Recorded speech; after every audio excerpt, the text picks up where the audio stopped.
j'ai fait une promesse à ma grand-mère Josépha, dont je parle dans le livre. C'était ma prochaine question, c'était Josépha. C'est déjà ta prochaine question. Non, mais non, mais c'est très bien. Ça veut dire que j'étais sur la bonne voie. Bah, je lui ai fait une promesse quand j'étais petit, ma grand-mère qui était femme de ménage, voilà, qui était arrivée d'Espagne et donc qui était, voilà, comme beaucoup de femmes de ménage espagnoles dans les années voilà, 60-70. Et donc, quand j'étais vraiment petit, j'allais chez elle. Où elle habitait en banlieue parisienne au sommet d'une tour HLM, voilà, tout dernier étage, au 14e étage. Donc moi, qui ai grandi dans un pavillon en banlieue, je me semblais vraiment être au sommet de l'Empire State Building, tout en haut de la Seine-Saint-Denis. Et puis il y avait cette télévision qui était toujours allumée chez elle. Et donc l'après-midi, le dimanche, après le couscous dominical, il y avait les jeux télé. Donc le dimanche après-midi, notamment, il y avait question pour un champion. Et donc comme je répondais déjà à certaines questions, ayant assez jeune aimé apprendre des choses. Donc, ma grand-mère m'a dit oui, un jour, tu vas aller. Hein. J'ai dit, j'ai vu quoi. Et donc, j'ai fait cette promesse à ma grand-mère que j'ai tenue. Et quand j'ai gagné une des émissions, j'ai expliqué devant donc, tous les téléspectateurs que c'était ma grand-mère Josépha qui m'avait tout appris, que c'était elle qui m'avait appris autant de choses, ce qui fait que sa vie a complètement changé, puisque maintenant elle est dans une résidence. En banlieue parisienne, dans une résidence pour seniors. Alors, elle est vraiment considérée, elle était un peu considérée encore comme la personne qui pouvait aider à recoudre un bouton voilà, à recoudre une nappe. Et puis elle est vraiment devenue la star, elle est devenue la grand-mère du champion. Elle est devenue, voilà. Oui, vous dites d'ailleurs qu'on lui apporte des fleurs. Tout le monde, enfin, c'est voilà, charmant. tout le monde est venu après dans son salon chaque dimanche. Tous ses voisins, toutes ses voisines venaient dans le salon de ma grand-mère à regarder la télé, à applaudir et à acheter une fleur. Donc il y a ce côté ascension sociale qui m'a fait beaucoup rire, alors que ma grand-mère n'a vraiment pas besoin de ça pour avoir voilà, une vie extraordinaire. Mais alors il y avait cet aspect-là, tout à coup, notre fascination qu'a la télévision aussi. Tout à coup, tout le monde était dans le salon de la grand-mère pour m'encourager, quoi. Il y a un passage très joli avec votre grand-mère quand vous parlez du dialogue que vous avez avec elle. Il y a un mot que j'adorais. Vous nous en direz 3 secondes, quelque chose sur le cocodile ou le cocodrille, ou etc. Le crocodile, ouais. Qui m'amuse infiniment. Et vous aviez une espèce de dialogue avec elle, l'idiolecte. Est-ce que vous pourriez nous en dire Oui, il y a quelque chose d'extraordinaire en fait dans toutes les personnes qui ont comme ça une trajectoire d'immigration, c'est que souvent leur langue d'origine se mélange à leur langue au français en l'occurrence, et du coup il y a une sorte de mélange de langues qui est très très beau.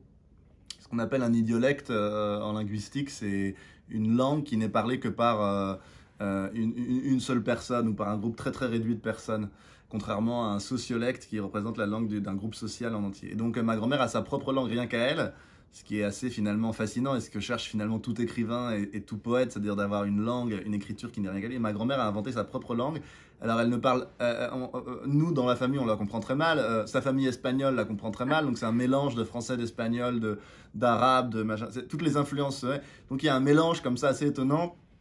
Et qui fait que effectivement il y a quasiment que moi qui peux la comprendre sur Terre, et j'essaie aussi de rendre hommage à ces trajectoires là, quoi, de personnes qui ont quitté leur pays et qui sont en quelque sorte aussi des personnes qui sont différentes, qui ont une forme d'inadéquation, d'inadaptation, et qui vivent aussi parfois une forme d'exclusion, malheureusement, de rejet. Donc il y a quelque chose qui me touche beaucoup, et j'essaie de faire le lien toujours dans le livre entre ce que je raconte de mon parcours en tant que personne, ce que je raconte de l'exclusion qu'on peut vivre en tant que personne autiste, et des exclusions que peuvent vivre d'autres personnes parce que pour d'autres raisons, mais je parle par exemple beaucoup de l'immigration en raison de leur origine, de leur classe sociale, etc.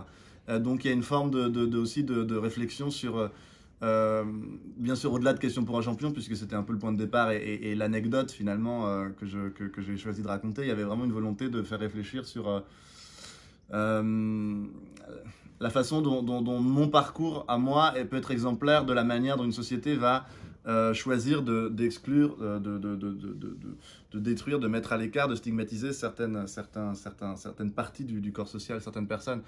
Donc il y a quelque chose pour moi d'intéressant dans le fait de faire un récit qui soit, je crois, j'espère en tout cas à la fois intime et universel, et de chercher ce qui, à travers mon parcours, va permettre de lui donner quelque chose, une portée qui dépasse mon propre petit vécu. Et je crois que c'était aussi pour ça que j'ai voulu parler de ma grand-mère, j'ai voulu parler des personnes qui sont autour de moi, qui m'ont aidé aussi dans mon parcours, et les personnes que j'aime aussi. C'est cette façon de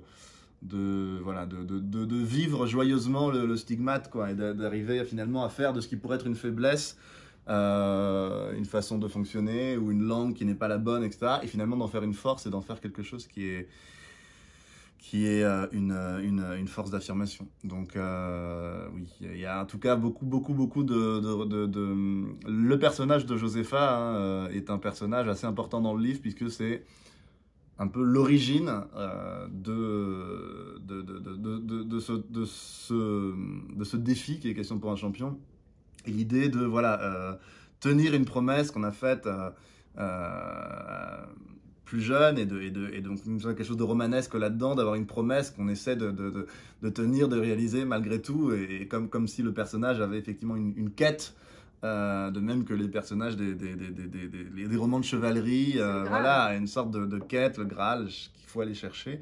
Donc là, évidemment, dans cette version un peu contemporaine et un peu plus décalée, il y a ce Graal qui est le fait de gagner la super cagnotte, et de gagner, il faut gagner 5 fois la Question pour un super champion. Donc le livre raconte comment finalement chaque étape est un nouvel affrontement contre un nouveau candidat. Donc il y a notamment Michel, qui est une sorte de colosse, qui va absolument remporter aussi la victoire, qui s'entraîne depuis 40 ans. Donc chaque fois, il y a un nouveau chevalier qui vient affronter. Donc il y a un côté un peu quichotesque, un côté un peu décalé. Et c'est vrai, j'ai voulu aussi, là encore, utiliser ce côté léger, fun, décalé, un peu pop, qui est l'univers de Question pour un champion, pour traiter de sujets qui, en revanche, sont essentiels, urgents, nécessaires, douloureux. Et je voulais réussir à aborder sur un ton léger, pour faire bouger les lignes, des choses qui sont très importantes pour moi. Merci.